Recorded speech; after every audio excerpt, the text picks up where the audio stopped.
On Saturday, Tennessee took down Texas A&M in front of a sold-out crowd and a bunch of high-priority recruits. In this video, I'm going to bring on a Tennessee insider to talk about the two flip targets that showed up in Knoxville and also the much-anticipated visit of top 2025 QB target George MacIntyre. So an important recruiting weekend all around, and we're going to get to all the behind-the-scenes intel. But first, Tennessee fans, go ahead, hit subscribe on the On3 Recruits channel. We're trying to build this thing. We want you to be a part of it. Hit subscribe for me. Thank you. All right, let's bring on Austin Price from VolQuest. Austin, there were some priority flip targets on campus, but first, we got to talk George MacIntyre, the number 2 ranked quarterback in the 2025 class, 6'5.5", 190 pounds, out of Nashville, Tennessee.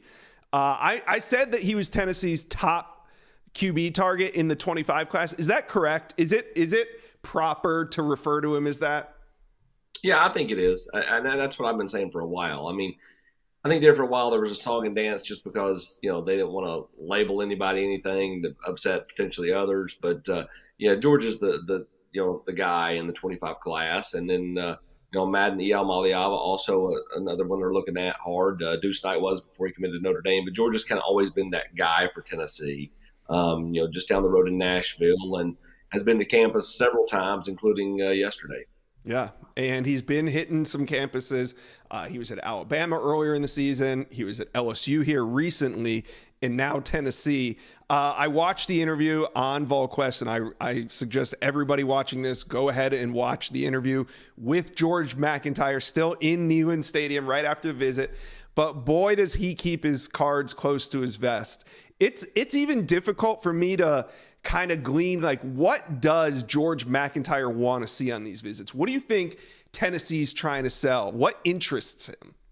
Well, I told you when you put your prediction in for Alabama, and I said, why did you do this? And you explained it to me, and I'm like, if you're trying to read anything George is saying, you're going to fail. And I would fail, everyone will, because he is extremely tough to read.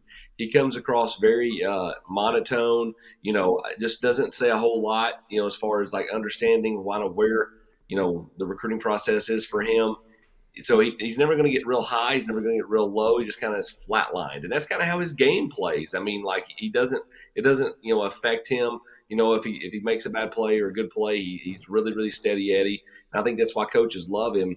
And, what is he looking for, to answer your question? I think he's looking for relationships, Josh. I think he's really close with Josh Heupel. Joey Halsley's done a really nice job of late, working on George. And then George is really, really close with several members of the team, was able to hang out not only Friday night, but also Saturday night after the game with the staff. And, this was a big weekend for Tennessee as George, I think, inches closer to a decision that I think happens sometime between December and February. Yeah, he said some things in that interview that made me believe, because when he was on set right here at the On3 studios, he said that he would want to do something in the summer before his senior year. Now, of course, timetables can move up, and they usually do with quarterbacks. So do you get the feeling that he could do something much sooner? And what do you think his actual timeline will look like?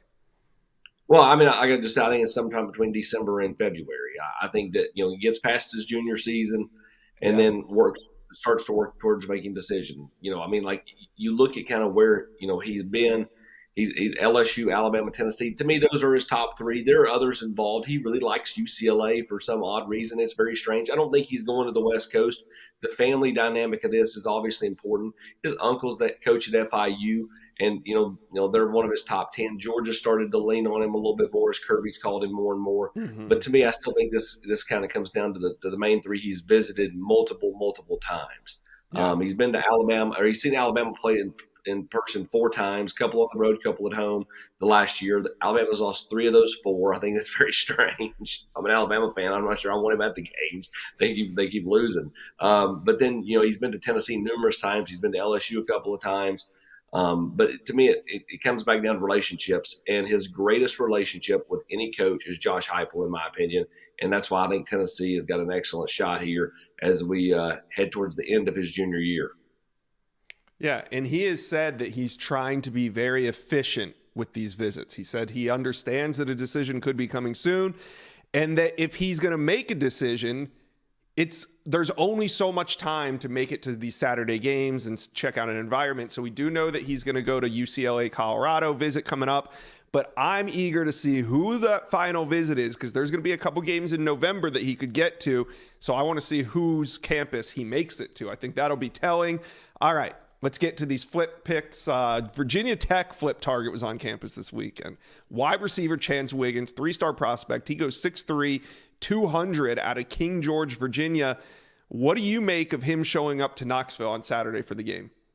Well, Kelsey Pope went and saw him during the bye week, and when the coaches were out on the road, that was one of the stops that he went and made. And obviously Tennessee is taking a look there. They're evaluating Chance, and obviously a big kid, as you said, 6'3", 200 pounds, not even in a college weight room yet. So he's got a nice frame to him. Tennessee's looking for an outside receiver, somebody who can be in that Brew McCoy / Cedric Tillman role.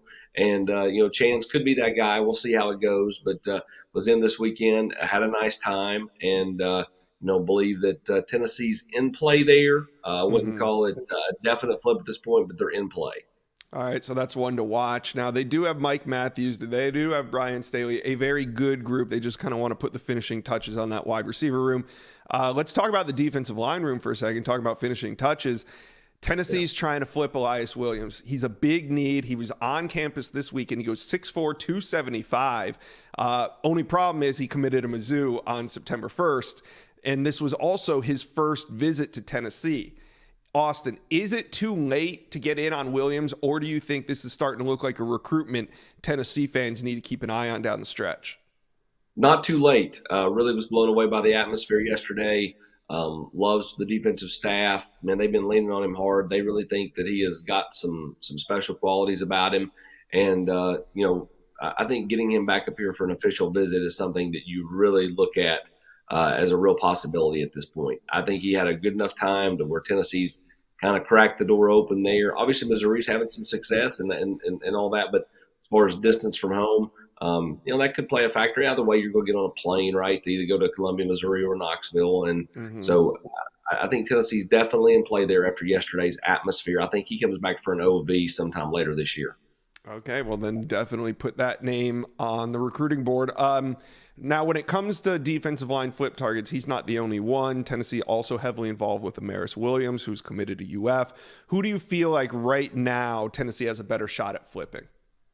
Well, right now I would tell you, Elias Williams, because, he is the one that was just here and I think is most primed to come back. Amaris has to make it up here. Like everybody keeps asking about this guy that's committed elsewhere, that guy that's committed elsewhere. And I think that's great. Like Kai Bates, like Tennessee's a possibility for Kai Bates still. They've continued to work the Clearwater product, but Kai's got to make it back to campus. Same thing with Elias Williams. He has to make it back to campus. If he makes it back to campus, Tennessee's a real player there. The question is, will he? Florida won yesterday. That kind of cools the Jets a little bit. Had Florida lost, that'd give you lost 3. Every team that kind of starts to pile up losses by mid-October, you start to see teams try to get in there and cherry pick a commit or two away.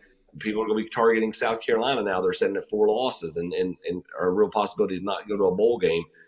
Question is can Tennessee get Elias Williams to campus? Well, there's still some big games left to be played. I'm sure we're going to see some more surprise visits, some more big visits. Just recruiting is about to blow up. So Tennessee fans, thank you for tuning in to the Inside Scoop. Austin Price, appreciate you dropping by with the juice from the weekend. Appreciate it, Josh. Thank you, buddy. Thank you for watching. If you enjoyed that content, be sure to subscribe to the On3 Recruits channel. We have a new page dedicated only to recruiting. Go ahead and hit that subscribe button right now.